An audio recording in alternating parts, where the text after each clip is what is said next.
हम present perfect tense तक समझ चुके थे। प्रेजेंट परफेक्ट टेंस का पहचान, सबसे पहली बात एक आइडेंटिफिकेशन था। जिस हिंदी वाक्य में क्रिया के अंत में चुका है, चुके हैं, चुकी है, या है, ये है, ई है इत्यादि लगा रहे, तो ऐसे वाक्य को हम प्रेजेंट परफेक्ट टेंस का वाक्य कहते हैं। इसका कुछ रूल भी पढ़े थे, इसका हम कुछ रूल भी पढ़े थे। क्या पढ़े थे? सब्जेक्ट प्लस, हम आपको बताए थे 4 रूल बताए थे आपको। अभी तक हम इंडेफिनिट, इम्परफेक्ट और परफेक्ट सबका 4 रूल अभी तक हम जान चुके हैं। इंडेफिनिट में भी 4 रूल था, इम्परफेक्ट में भी 4 रूल था, परफेक्ट में भी 4 रूल था ना। उसी तरह से प्रेजेंट परफेक्ट का भी 4 रूल था। जैसे अफर्मेटिव, अफर्मेटिव सेंटेंस कहते किसे हैं? हम एक सकारात्मक वाक्य, जैसे a sentence which gives statement,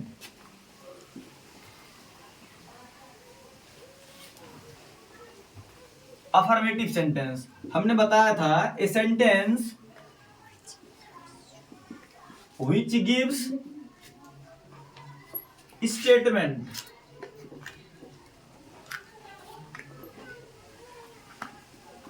is called affirmative sentence।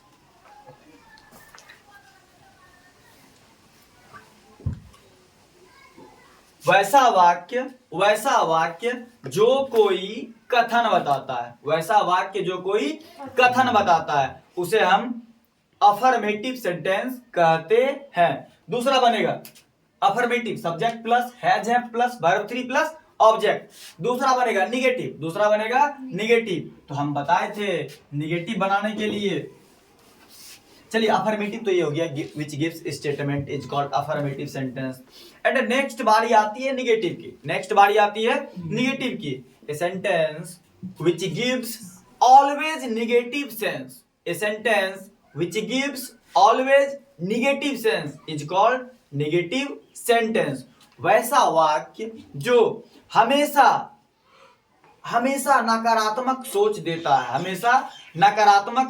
देता है, हमने बताया था जिस तरह 0 को किसी भी संख्या से गुना कर देंगे तो वो 0 बन जाएगा, चाहे वो दुनिया का कितना बड़ा से बड़ा संख्या हो, चाहे कोई भी संख्या हो, उसके साथ अगर गुना करेंगे तो रिजल्ट किसके फेवर में आएगा? 0 के फेवर में आ जाएगा और वो पूरा संख्या 0 हो जाएगा। उसी तरह से नेगेटिव सेंटेंस को कहीं भी लगा देंगे, किसी भी संख्या से जोड़ेंगे तो वहां क्या थिंकिंग आएगा? नेगेटिव थिंकिंग आएगा, नकारात्मक सोच आएगा। चलिए इसमें देखते हैं, subject plus has have plus not plus verb 3 plus object. देखिए हम सब में वर्ब पढ़ते आए हैं। इंडेफिनिट में वर्ब का पहला रूप पढ़े थे ना। भी इंडेफिनिट का क्या रूल था? जब हम प्रेजेंट इंडेफिनिट पढ़ रहे थे उस समय क्या रूल था? Subject plus verb plus S या ईएस प्लस ऑब्जेक्ट। यहां देखिए अंतर, देखिए subject plus verb plus S और ईएस प्लस ऑब्जेक्ट, ये हमारा इंडेफिनिट रूल था। यहाँ है V1 V2 V3 V4, कुछ है नहीं। अगर नहीं कुछ है, आप मैथ में पढ़े होंगे पावर V1 रहता है, मतलब वर्ब का पहला रूप लगता है इसमें, लगता है। लेकिन जब हम इम्परफेक्ट में आए उसमें वर्ब के साथ क्या लगा? आईएनजी लगा। इम्परफेक्ट का रूल क्या था? सब्जेक्ट प्लस हेल्पिंग वर्ब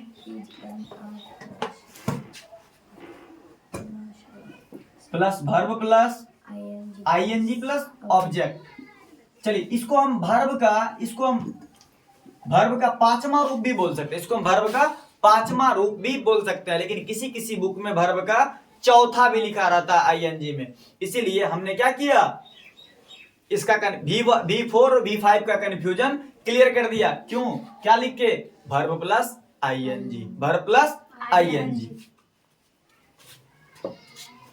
उसी के बाद प्रेजेंट परफेक्ट आता है, उसके बाद प्रेजेंट परफेक्ट आता है। जब प्रेजेंट परफेक्ट की बारी आती है तो सब्जेक्ट इसमें भी लगता है, हेल्पिंग वर्ब इसमें भी आता है, वर्ब इसमें भी लगता है, ऑब्जेक्ट इसमें भी लगता है, लेकिन वर्ब का तीसरा रूप आ जाता है। देखिए वहां helping verb is am are, यहां हैज है।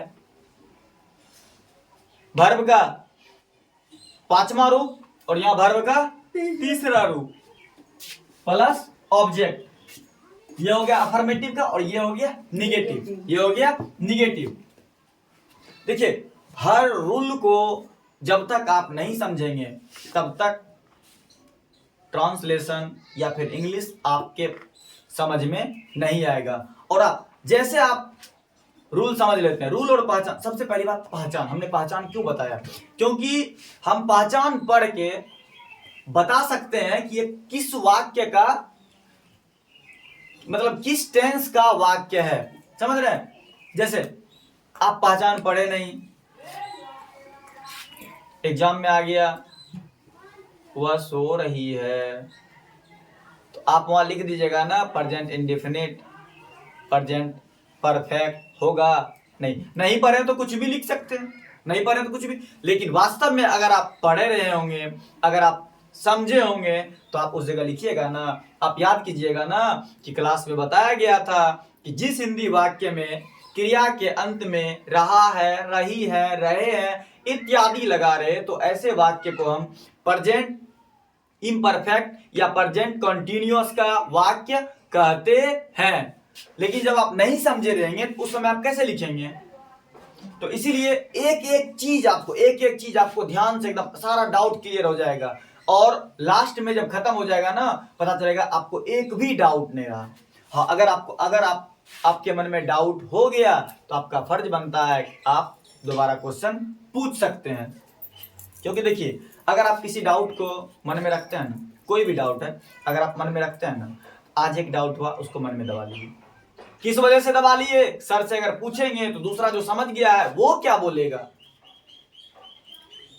ये नहीं मन में रखना है। बहुत सारे बच्चे होते हैं जो कि इस वजह से नहीं पूछते हैं, इस वजह से वो क्वेश्चन नहीं करते हैं ताकि उसको लगता है कि हम आगे वाला समझ रहा है लेकिन हम नहीं समझे, लेकिन हम नहीं पूछेंगे। क्यों?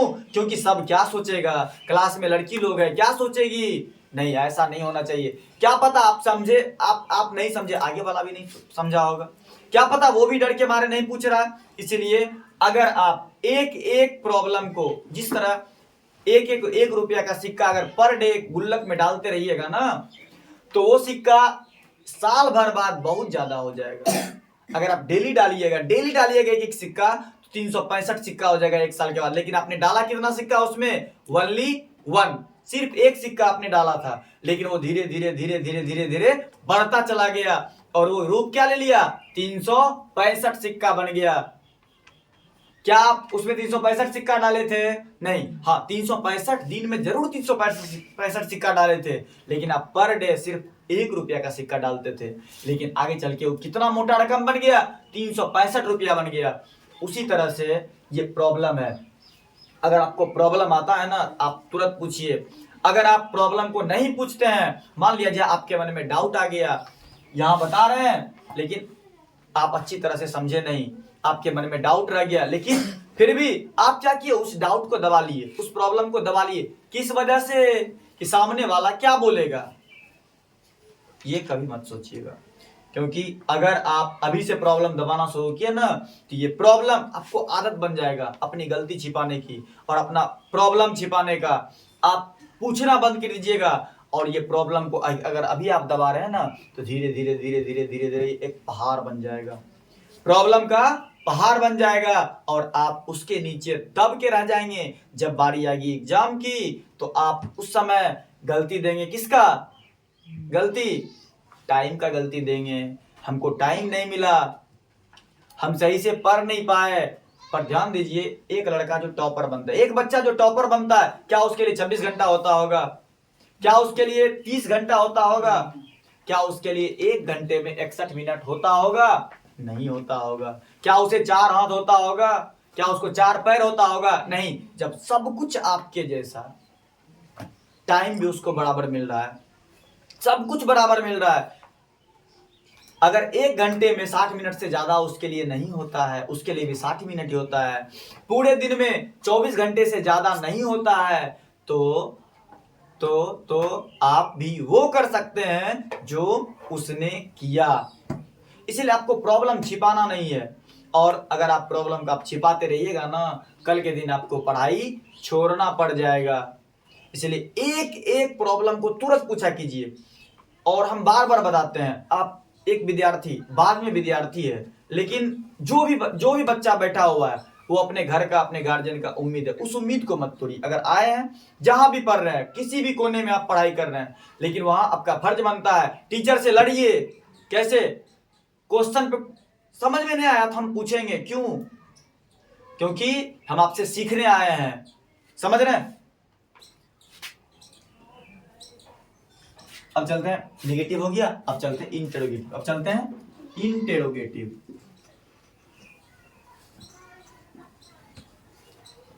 चलिए, प्रेजेंट परफेक्ट टेंस का अफर्मेटिव, ये सारा चीज हम पिछले वीडियो में बताए थे, एक बार फिर से रिपीट करना है। सबसे पहला affirmative, subject plus has have plus verb 3 plus object. और नेगेटिव क्या था? Subject plus has have plus not, helping verb के बाद नॉट का प्रयोग हुआ, और उसके बाद वर्ब का तीसरा रूप प्लस ऑब्जेक्ट। आप थोड़ा सा ध्यान से देखिए, सब्जेक्ट में अफर्मेटिव अगर याद हो गया तो आगे वाला आपको याद करने का जरूरत नहीं है, सिर्फ देखना है एक्स्ट्रा वर्ड जो आ रहा है वो किसके बाद आ रहा है, किसके बाद आ रहा है। आप इसमें देखिए, दो होगा, ये मैन वर्ब है, ये मैन वर्ब है, और ये हेल्पिंग वर्ब है। आप ध्यान दीजिए, हेल्पिंग वर्ब के बाद नॉट का प्रयोग, हेल्पिंग वर्ब के बाद और मैन वर्ब के पहले, मतलब दोनों वर्ब के बीच में किसका प्रयोग हो रहा है? नॉट का प्रयोग हो रहा है। तो भूलने वाली चीज है नहीं ना? चलिए, हम चलते हैं इंटेरोगेटिव में अब हम ध्यान देंगे, याद करने की एकदम जरूरत नहीं, एकदम सिर्फ ध्यान से समझिए।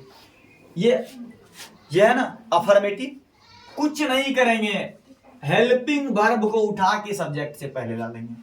हेल्पिंग वर्ब को उठा के आप ध्यान दीजिए, किस पे? प्रेजेंट इम्परफेक्ट पे चले जाइए, subject plus is am are plus verb plus ING plus object. उसमें क्या किए थे हम? जब इंटरोगेटिव बनाए तो हेल्पिंग वर्ब को पहले कर दी। अच्छा, एक बात आप लोग को हमने एक और चीज, क्वेश्चन दो तरह के बताया था ना। क्वेश्चन कितने प्रकार के होते हैं? दो प्रकार के होते हैं, पहला WH क्वेश्चन और दूसरा यस नो टाइप क्वेश्चन। तो आप ध्यान दीजिए, हेल्पिंग वर्ब अगर सब्जेक्ट से पहले आ रहा है, हेल्पिंग वर्ब अगर सब्जेक्ट से पहले आ रहा है तो यस नो टाइप बनेगा या WH बनेगा। जब भी हेल्पिंग वर्ब सब्जेक्ट से पहले आता है, हम लिख के बताते हैं, जब भी हेल्पिंग वर्ब सब्जेक्ट से पहले आएगा तो वो हमेशा यस नो टाइप क्वेश्चन बनेगा। जैसे एग्जांपल लेते हैं, इज राम ईटिंग, आप देखिए क्या राम खा रहा है, यस और नो। डू यू ईट, क्या तुम खाते हो? हेल्पिंग वर्ब है ना इंडेफिनिट में, और ध्यान दीजिए इंडेफिनिट में डू और डज हेल्पिंग वर्ब का रोल निभाता है। कोई डाउट है? चलिए, हम थोड़ा सा क्वेश्चन की तरफ चलते हैं। हम आपको क्या बताया, जब भी हेल्पिंग वर्ब को सब्जेक्ट से पहले लाते हैं, जैसे subject plus has have plus V3 plus object. चलिए, ये अफर्मेटिव बोला है ना? अब हमको इससे इंटेरोगेटिव बनाना है। जैसे ध्यान दीजिए, राम खा चुका है, राम खा चुका है। अब इसको बनाना इंटेरोगेटिव। हमने जब इंटेरोगेटिव आपको बताया था, उस समय बताया था a sentence which ask A question is called interrogative sentence, बताया था ना। चलिए, जब बोला जा रहा है a sentence which ask A question is called interrogative sentence, इसका मतलब है वह वाक्य जो कोई प्रश्न पूछता है, जिससे प्रश्न पूछने का बोध होता है। सीधी बात, जिस वाक्य से लगे कि प्रश्न पूछा जा रहा है वो इंटेरोगेटिव सेंटेंस है। अब हमको क्या करना है? क्वेश्चन बनाना है। राम खा चुका है, जिसका क्वेश्चन बनाइए तो, क्या राम खा चुका है या क्या राम ने खाया? क्या राम ने खाया। चलिए, क्या राम खा चुका है। चलिए यहां देखिए, यहां एक स्टेटमेंट था, यहां एक स्टेटमेंट था, पूछा जा रहा है और उसमें उस स्टेटमेंट में बताया जा रहा है क्या राम खा चुका है। नहीं, एक स्टेटमेंट में बताया जा रहा है कि राम खा चुका है, लेकिन उसको प्रश्न बनाया गया, क्या राम खा चुका है। हम सबसे पहले रूल बना लेते हैं। रूल में अभी जस्ट तुरंत बताए हैं, अभी तुरंत हमने जिक्र किया है कि किसी भी रूल से अगर हेल्पिंग वर्ब को उठा के सब्जेक्ट से पहले ला दिया जाए तो वो सेंटेंस, वो इंटरोगेटिव सेंटेंस का रूल बन जाएगा, चाहे वो इंडेफिनिट हो, इम्परफेक्ट हो, परफेक्ट कंटिन्यूअस हो, पास्ट हो, पास्ट का इंडेफिनिट, इम्परफेक्ट, परफेक्ट या परफेक्ट कंटिन्यूअस हो, और अदरवाइज फ्यूचर का चार में से कोई भी हो। अगर हेल्पिंग वर्ब सब्जेक्ट से पहले आ रहा है तो सीधा बात है, इसका सीधा मकसद है कि वो सेंटेंस इंटरोगेटिव है, वो सेंटेंस इंटरोगेटिव है। इंटरोगेटिव का मतलब बस इसको याद रखिएगा, symbol of interrogative sentence.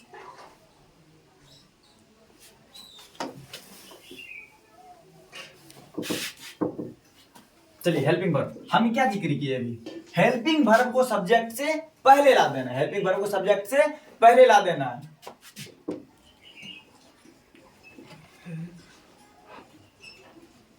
Has है plus subject plus verb 3 plus object.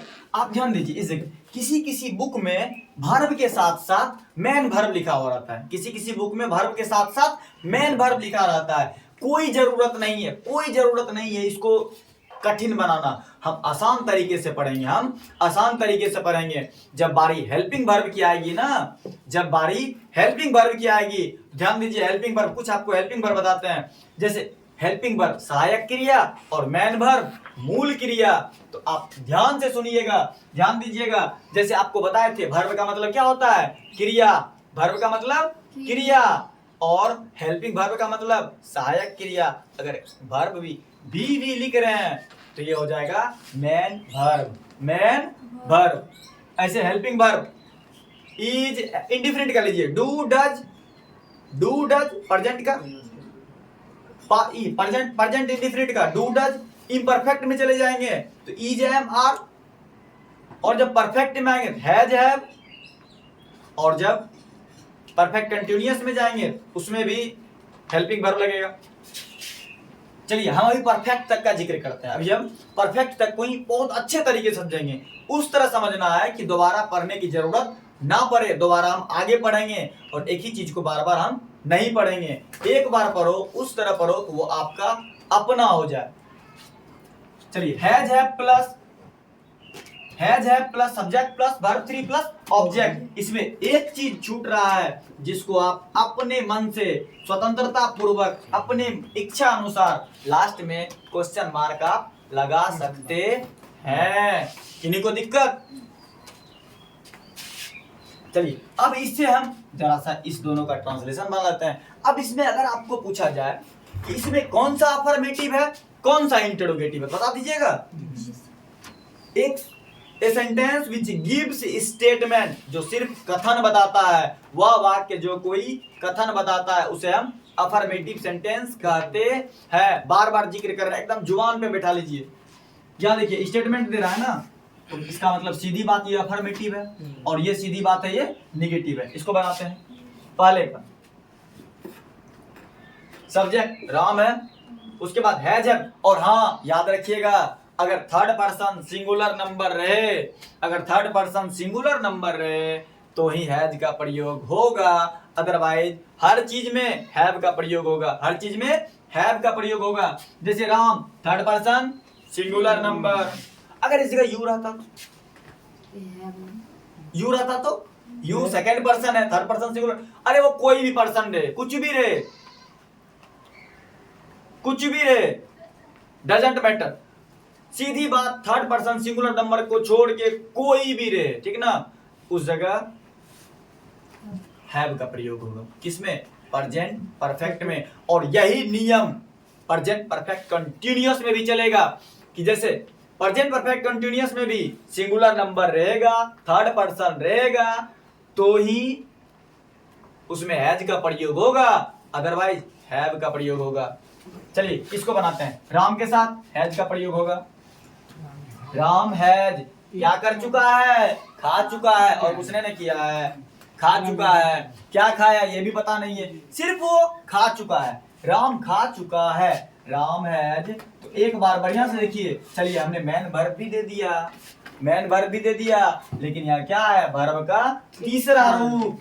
Ram has eaten. हमने बताया था आपको कि परफेक्ट में वर्ब का तीसरा रूप लगता है, और हमने बताया था आपको बहुत सारे वर्ब फॉर्म याद करने पड़ेंगे, जैसे go, went, gone, goes, going, eat, ate, eaten, eats, eating, sleep, slept, slept, sleep, sleeping, come, came, came, comes, coming. आपको ये सारा चीज जितने वर्ब होंगे आप जितना याद करेंगे उतना ज्यादा आपके लिए अमृत होता चलेगा।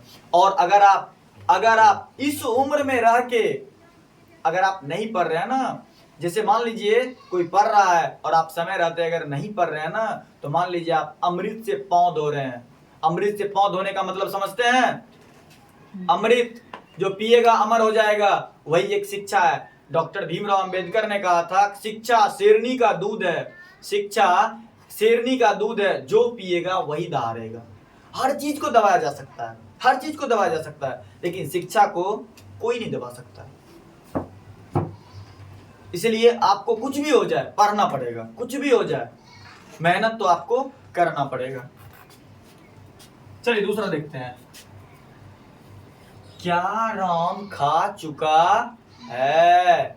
क्या राम खा चुका है?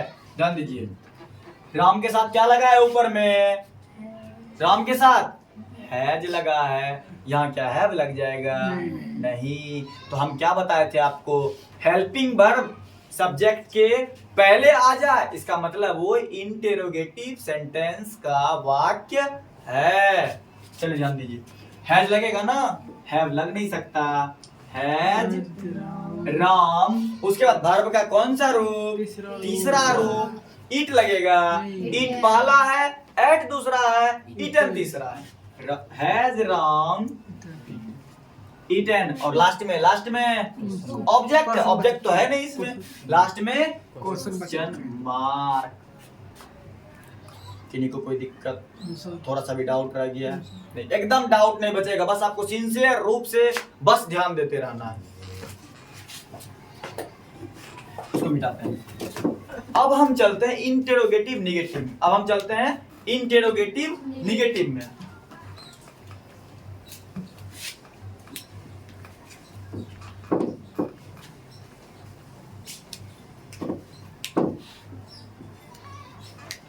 चलिए अभी हम क्या देखें? सबसे पहली बात अफर्मेटिव, उसके बाद निगेटिव, उसके बाद इंटेरोगेटिव, और उसके बाद अब देखेंगे इंटेरोगेटिव निगेटिव, और उसके बाद हम देखेंगे present perfect continuous. Present perfect continuous.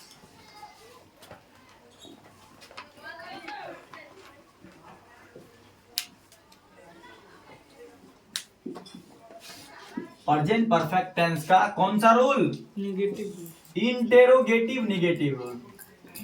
Interrogative पढ़ लिए ना, अब हमको पढ़ना इंटेरोगेटिव निगेटिव। चलिए निगेटिव, पहले अफर्मेटिव को निगेटिव बना दिया, अब इंटेरोगेटिव में एंट्री मारा है वो। चलिए इंटेरोगेटिव क्या था? सबसे पहले इंटेरोगेटिव को निगेटिव बनाना है ना। सबसे पहले इंटेरोगेटिव क्या था? क्या था? Helping verb, subject plus verb 3 plus object, और प्लस लास्ट में क्वेश्चन मार्क। आगे बढ़े, इसको अब नेगेटिव बनाना है, इसको अब नेगेटिव बनाना है। नेगेटिव बनाने के लिए आपको याद होगा हम जब भी इंटरोगेटिव को नेगेटिव बनाए सब्जेक्ट के बाद नॉट लगाए, सब्जेक्ट के बाद नॉट लगाए। तो ध्यान दीजिए, has have plus subject plus not plus verb 3 plus object plus question mark. याद रहेगा ये कौन सा बन गया? इंटेरोगेटिव, नेगेटिव, और ये कौन सा है? इंटेरोगेटिव। इंटेरोगेटिव। कोई दिक्कत नहीं ना? चलिए, इसको भी हम पिछले वीडियो में डिटेल रूप से बता दिए थे। अब चलते हैं प्रेजेंट परफेक्ट कॉन्टिन्यूअस। अब चलते हैं प्रेजेंट परफेक्ट कॉन्टिन्यूअस। कोई दिक्कत? चलिए मिटा इसको।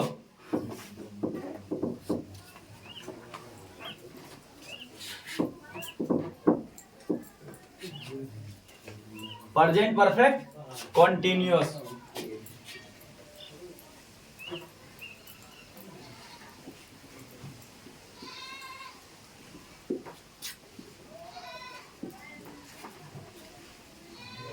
Present perfect continuous. सबसे पहले इसका हम आइडेंटिफिकेशन, पहचान देखेंगे। सबसे पहले इसका हम पहचान देखेंगे।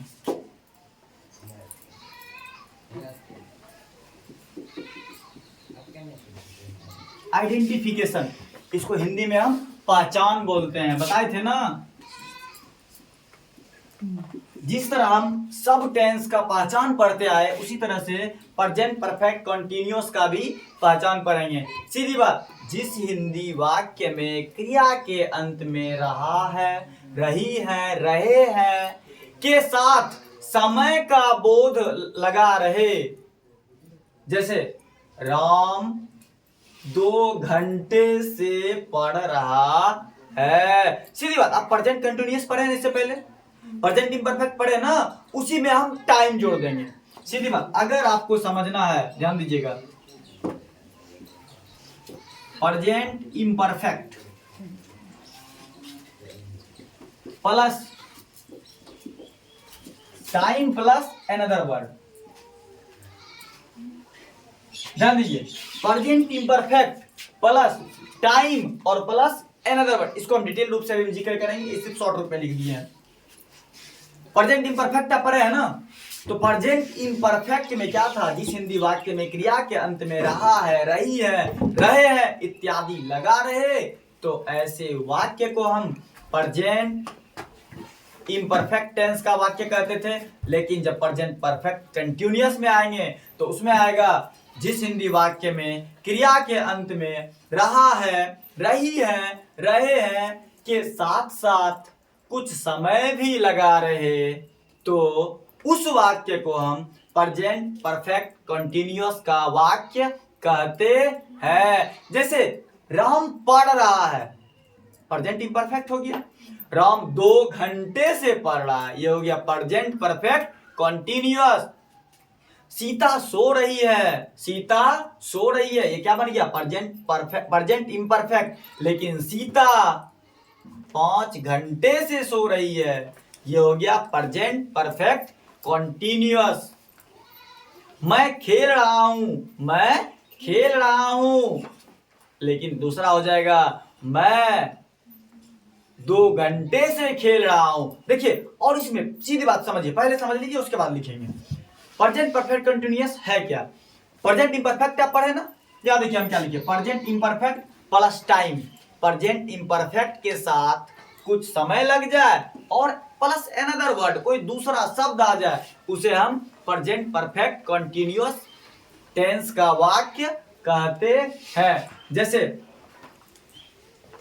समय, समय 2 प्रकार का होगा। इसमें समय 2 तरह का लगेगा, एक निश्चित समय और एक अनिश्चित समय। जैसे राम 2 घंटे से पढ़ रहा है, 2 घंटे से, अरे 2 घंटा कुछ भी हो सकता है, लेकिन राम 4 बजे से पढ़ रहा है, राम 4 बजे से पढ़ रहा है। जब राम 4 बजे से पढ़ रहा है, ये निश्चित है कि कुछ निश्चित समय बताया जा रहा है।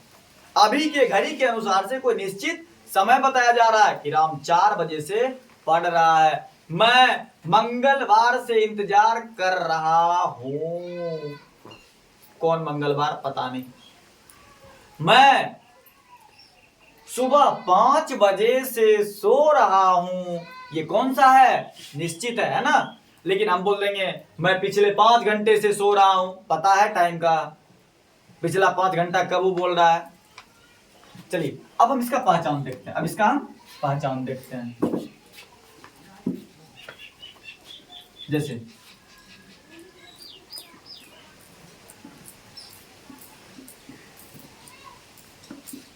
जिस हिंदी वाक्य में, देखिए बहुत सारा बुक रहेगा उसमें लिख देगा जिस हिंदी वाक्य के अंत में, नहीं, जिस हिंदी वाक्य में क्रिया के अंत में, क्रिया के अंत में, जिस हिंदी वाक्य में क्रिया के अंत में रहा है, रही है, रहे हैं,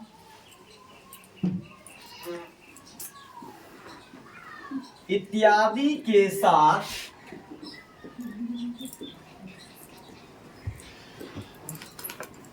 कुछ समय का बोध भी होता हो तो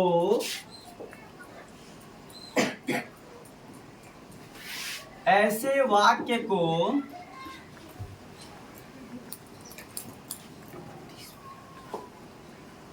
प्रेजेंट परफेक्ट कॉन्टिन्यूअस टेंस का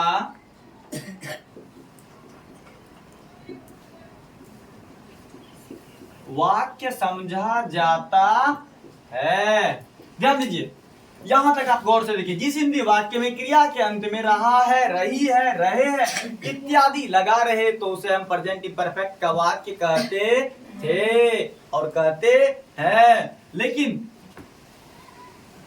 जब जिस हिंदी वाक्य में क्रिया के अंत में रहा है, रही है, रहे हैं इत्यादि के साथ साथ कुछ समय लगा रहे तो वैसे वाक्य को हम प्रेजेंट परफेक्ट कंटीन्यूअस टेंस का वाक्य कहते हैं। ध्यान दीजिए, प्रेजेंट, सीधी बात समझिए, प्रेजेंट कंटीन्यूअस आप समझे है ना, जिसमें लगातार चल रहा है, जिसमें लगातार चल रहा है, और परफेक्ट मतलब होता है पक्का, परफेक्ट मतलब पक्का। और एक इंग्लिश में प्रोवर्ब है, practice makes perfect, practice makes perfect, अभ्यास इंसान को पक्का बनाता है, अभ्यास इंसान को पक्का बनाता है। आप जितना अभ्यास करेंगे, जितना अभ्यास करेंगे उतना ज्यादा आप उस चीज में पक्के होते चले जाएंगे। समझ रहे हैं? यहां देखिए, सीधी बात, प्रेजेंट परफेक्ट कंटीन्यूअस है क्या?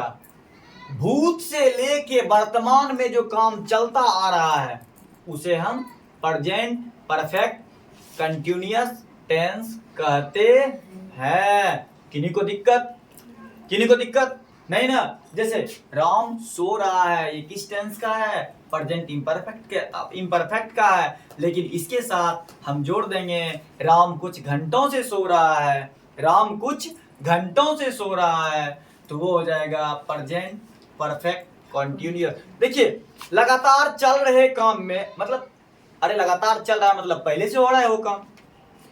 जैसे राम पढ़ रहा है, अरे पढ़ रहा है, बोल रहा है पिछले 2 घंटे से पढ़ रहा है। हम क्या लिखेंगे आगे 2 घंटे से पढ़ रहा है? हो सकता है नहीं, राम पिछले 2 घंटे से पढ़ रहा है। समय भी कैसा लगेगा? या तो निश्चित या तो अनिश्चित। जैसे राम अभी 4 घंटे से पढ़ता आ रहा है, कोई निश्चित समय नहीं है। जैसे वर्षा पड़ रही है, वर्षा पड़ रही है। एक दूसरा वाक्य ले लीजिए, पिछले 10 दिनों से मूसलाधार बारिश हो रही है, पिछले 10 दिनों से मूसलाधार बारिश हो रही है। देखिए, वर्षा तो पड़ रहा है, वर्षा पड़ रही है, लेकिन पिछले 10 दिनों से वर्षा पड़ रही है, टाइम जुट गया ना उसमें। टाइम कौन सा जुटेगा? एनी टाइम पीछे वाला टाइम जुटेगा, एनी टाइम पीछे वाला टाइम जुटेगा। क्या आगे वाला टाइम जुटेगा? नहीं। किन्हीं को दिक्कत नहीं ना? उसी तरह इसका एग्जांपल आप अच्छे से लिख सकते हैं, लिख सकते हैं ना? चलिए आगे चलते हैं हम। कोई दिक्कत? हम इसका रूल पर आपको हम कुछ एग्जांपल ही बताए, आपको भी कुछ एग्जांपल हम बताए ना? सीधी बात, प्रेजेंट कंटीन्यूअस आप पढ़ लिए हैं तो उसके साथ आपको टाइम जोड़ देना, आपको उसके साथ टाइम जोड़ देना है। चलिए एग्जांपल, जैसे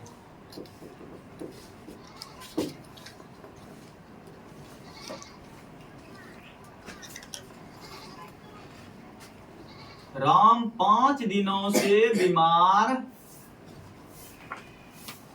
राम 5 दिनों से सीधी बात पढ़ता आ रहा है। राम 5 दिनों से पढ़ता आ रहा है। देखिए सीधी बात, राम पढ़ रहा है लेकिन कितने दिनों से पढ़ रहा है? 5 दिनों से पढ़ रहा है। तो टाइम आ रहा है ना, साथ में टाइम आ रहा है ना, ये हो गया प्रेजेंट परफेक्ट कॉन्टिन्यूअस। किन्हीं को दिक्कत नहीं ना। दूसरे बात, सीता 2 घंटे से सो रही है। तो आप बताइए, सीता अगर 2 घंटे से सो रही है, क्या वो टाइम आगे वाला होगा या पीछे वाला होगा? सीता पिछले 2 घंटे से सो रही है, सो रही है ना।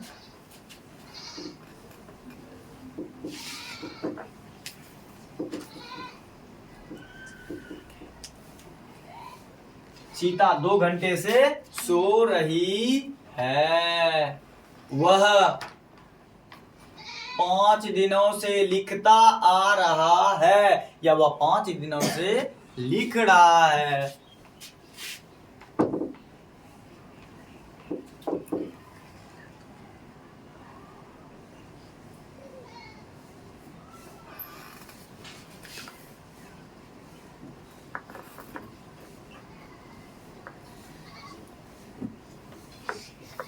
वह 5 दिनों से लिख रहा है।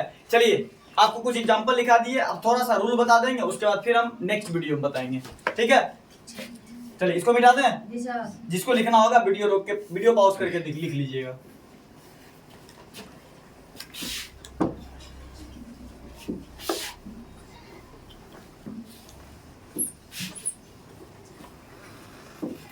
चलिए इसके कुछ रूल्स होते हैं, इसके कुछ रूल्स होते हैं, ध्यान दीजिएगा।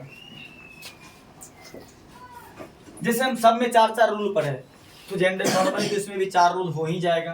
अफर्मेटिव होगा, फिर उसके बाद नेगेटिव होगा, उसके बाद इंटेरोगेटिव होगा, और उसके बाद इंटेरोगेटिव नेगेटिव हो जाएगा। तो उसी, लेकिन हम आज ज्यादा नहीं, सिर्फ हम अफर्मेटिव का जिक्र करेंगे, सिर्फ हम अफर्मेटिव का, क्योंकि भोजन उतना ही करना चाहिए जो पच जाए। अब उतना ना खा लीजिए, कल आपको बताए थे 1 दिन चना खाने से कुछ नहीं होता है।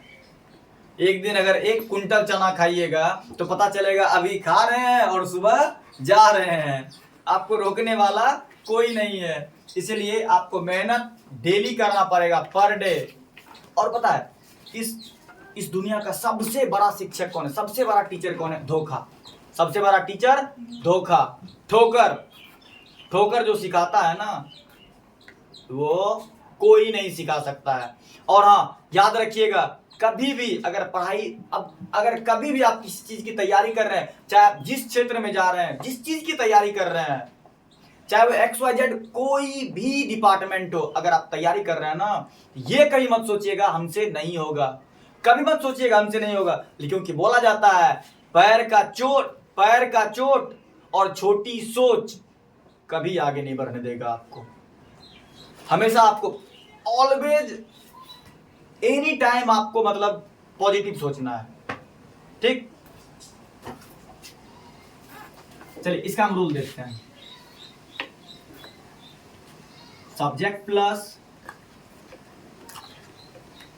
हैज, ध्यान दीजिए, subject plus has have plus बीच में जो टाइम लग रहा है उसके लिए बीन लगेगा। बीच में जो टाइम लग रहा है उससे बीन लगेगा। कौन सा बीन? सांप को पकड़ने वाला नहीं, इसमें एक बीन लगेगा, वो नहीं जिससे सांप पकड़ा जाता है। Subject plus has have plus been plus verb का कौन सा रूप लगेगा? कंटिन्यूअस है, यहां ध्यान दीजिए, रूल अपने से बनाइए। Subject plus has have plus been, verb तो लगेगा लेकिन वर्ब का कौन सा रूप लगेगा? कंटिन्यूअस जुटा हुआ है ना, तो वर्ब का 5वां रूप।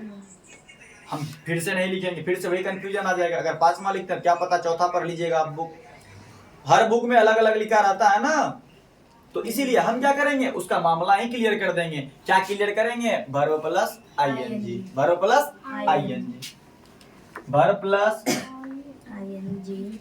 उसके बाद देखिए subject plus has have plus been, कौन सा? बजाने वाला नहीं। Subject plus has have plus been plus verb plus ING plus plus object plus object plus question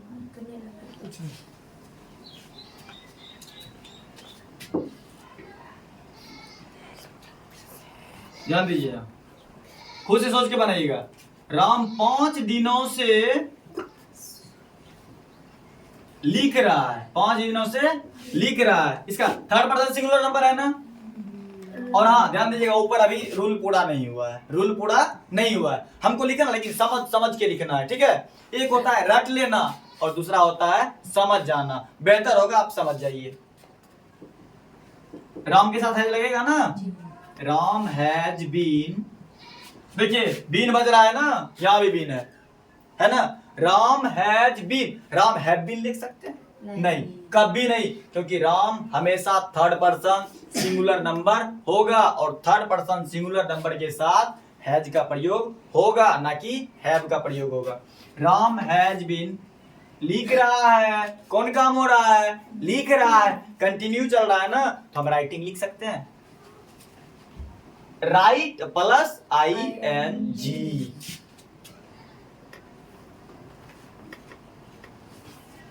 has been writing, कितने दिनों से? कितने दिनों से? For 5 days।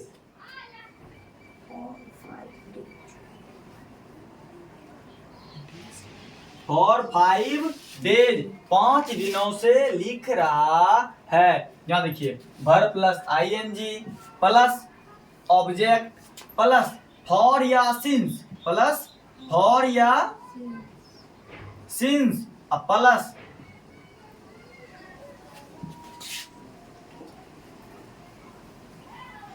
Time plus another word।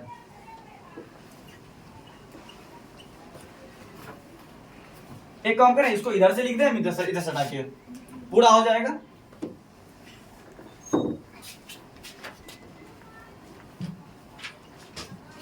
Subject plus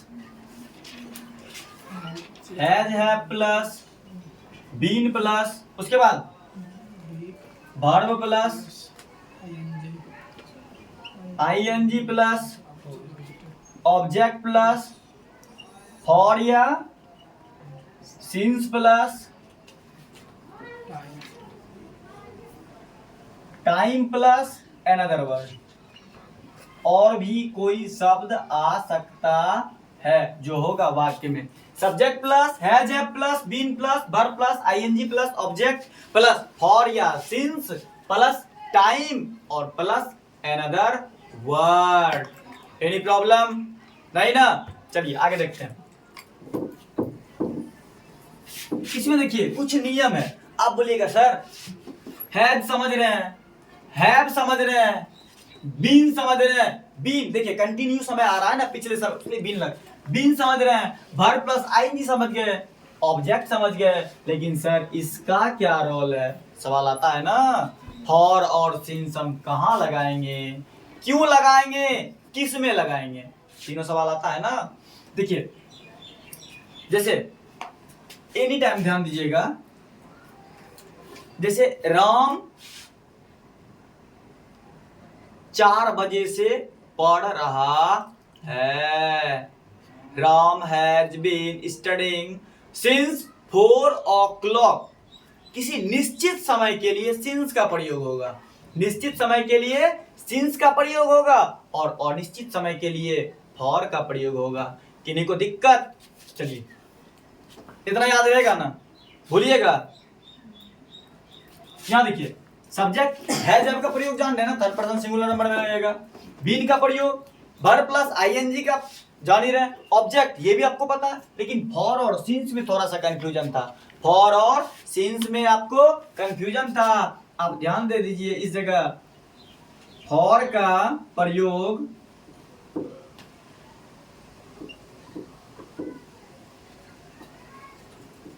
किसी निश्चित समय के लिए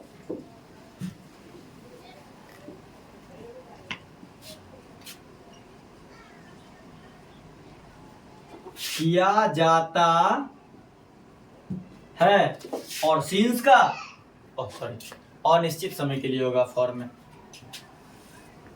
फॉर का प्रयोग किसी अनिश्चित समय के लिए, अनिश्चित समय के लिए। लेकिन सिंस का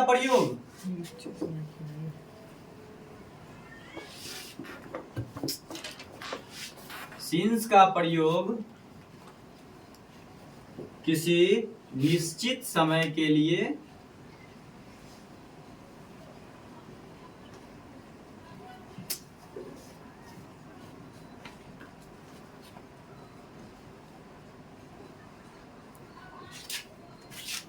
किया जाता है। किन्हीं को कोई दिक्कत?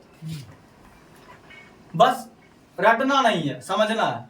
देखिए, रटंतु विद्या ज्यादा दिन तक नहीं रह सकता है, लेकिन अगर आप समझे हैं ना तो आपको सब दिन याद रहेगा।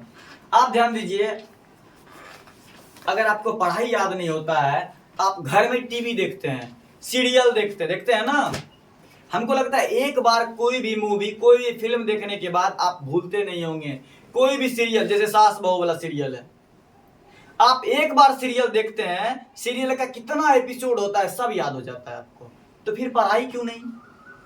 क्योंकि उस समय आपका 100% फोकस उस सीरियल पे है, आप उसके अंदर डूब जाते हैं, लेकिन पढ़ाई के अंदर आप नहीं डूबते हैं। अगर आप वहां डूब रहे हैं तो डूबना यहां भी पड़ेगा। अगर आप सीरियल में डूब जाते हैं, पढ़ाई में नहीं डूबते हैं, तो आप चुल्लू भर पानी में डूब मरिए। आपको जीने का कोई अधिकार, जो अपना काम 100% नहीं कर सकता है, जो अपने काम को टाइम 100% नहीं दे सकता है, वैसे इंसान को इस धरती पर जीने का कोई अधिकार नहीं है। अगर भगवान ने आपको धरती पर भेजा है तो आपके भेजा में यह भी भेजा होगा कि आपको कुछ करना है, ऐसे आपको नहीं भेजा होगा। कभी भी अपने टाइम को बर्बाद नहीं कीजिए, क्योंकि जिसने समय को बर्बाद किया वो खुद बर्बाद हो गया। और हमेशा याद रखिएगा। और हम रटने पर एक आपको कहानी बताते हैं, छोटा सा। एक ऋषि मुनि था, वो तोता पालता था, नहीं सॉरी, कबूतर पालता था। वो कबूतर था, तोता था, कुछ भी मान लीजिए। वो डेली अपने तोते को दाना देता था और उसको सिखाता था क्या? शिकारी आएगा, जाल बिछाएगा, दाना डालेगा और लोभ में फंसना नहीं। डेली सुबह शाम उसका तोता, उस साधु का तोता दाना खाता था और सुबह शाम एनी टाइम गाते रहता था, शिकारी आएगा, जाल बिछाएगा, दाना डालेगा, लोभ में फंसना नहीं। और एक दिन ऐसा हुआ, शिकारी भी आया, जाल भी बिछाया, दाना भी डाला और तोता भी गया। और जैसे एक शिकारी जंगल में आया, सारे तोते उड़ रहे थे, तो उसने दाना डाल दिया, जाल बिछा दिया और बगल में बैठ के इंतजार कर रहा था। तो सारा तोता एक साथ उड़ा और गाने लगा, ये एक शिकारी आएगा, जाल बिछाएगा, दाना डालेगा, लोभ में फंसना नहीं। और ये गाना गाते रहा, शिकारी आएगा, जाल बिछाएगा, दाना डालेगा, लोभ में फंसना नहीं। और सब जाके बैठ के दाना खाने लगा और दाना तो खा लिया, और जब बारी उड़ने की आई तो सब फंस गया। देखो, खुद वो दुनिया को उपदेश दे रहा है कि शिकारी आएगा, जाल बिछाएगा, दाना डालेगा, लेकिन लोभ में फंसना नहीं। बोलते गया और फंसते चला गया। अगर उसी जगह वो साधु उसको ज्ञान देते, रटने के अलावा उनको सिखा देते, तो क्या वो फंसता? नहीं फंसता। इसी तरह अगर आप कोई चीज रट के जाइएगा ना, एग्जाम में जब आप रट के बैठिएगा तो आपकी कुछ इसी प्रकार से स्थिति होने वाली है। और पढ़ाई को आप जितना कठिन समझ रहे हैं ना, उतना कठिन वास्तव में है नहीं। कुछ लोगों के वजह से पढ़ाई को, शिक्षा को बदनाम कर दिया गया है। कुछ टीचर होते हैं, आते हैं, अपनी विद्वता दिखाते हैं, हम कितने पढ़े हैं, हम ऐसे हैं वैसे, वो अपना हाई लेवल लैंग्वेज शुरुआत कर देते हैं। लेकिन एक बात सोचिए कि हम कितने पढ़े, उससे आपको क्या मतलब? कोई मतलब नहीं। अगर टीचर के क्वालिफिकेशन से, टीचर की डिग्री से पढ़ाई होती तो हर टीचर को अपने डिग्री का जेरॉक्स करवा के सारे स्टूडेंट को दे देना चाहिए, नहीं तो घोड़ के पिला देना चाहिए पानी में। तो डिग्री से कोई मायने नहीं रखता है कि अगर आप एज ए टीचर हैं तो आप कितने पढ़े लिखे हैं, कितने आप पढ़े हैं, आप कितने विद्वान हैं। आप सबसे बड़ी बात ये, सबसे ज्यादा मायने ये रखता है कि आप जिस बच्चे को पढ़ा रहे हैं, बच्चा आपका भाषा कितना परसेंट समझ रहा है। और एक टीचर जिस दिन खुद को टीचर मानने लगता है ना, उस दिन वो नहीं पढ़ा सकता है बच्चे को। बच्चे को पढ़ाने के लिए, बच्चे को समझाने के लिए उस टीचर को सबसे पहले स्टूडेंट बनना पड़ता है, सबसे पहले स्टूडेंट बनना पड़ता है। आज भी कोई अगर खुद को बोलता है मैं इस विषय का टीचर हूं, तो उसका सोच गलत है, वो पढ़ लिख के भी अनपढ़ है। क्योंकि इस दुनिया का अगर कोई बड़ा से बड़ा विद्वान भी है ना, वो जितना उसके पास ज्ञान है ना, वो एक कण के बराबर नहीं है इस पूरे ब्रह्मांड के सामने। इसलिए कभी अगर आप कितनों भी बड़े इंसान बन जाइए, आपको कभी घमंड नहीं करना है। कहते हैं तूफान बढ़ जाता है तो कश्ती डूब जाती है, और घमंड बढ़ जाए तो हस्ती डूब जाती है। और ध्यान रखिएगा, बात रही समुंदर की, समुंदर से बड़ा कुछ है नहीं, समुंदर से गाढ़ा कुछ भी नहीं।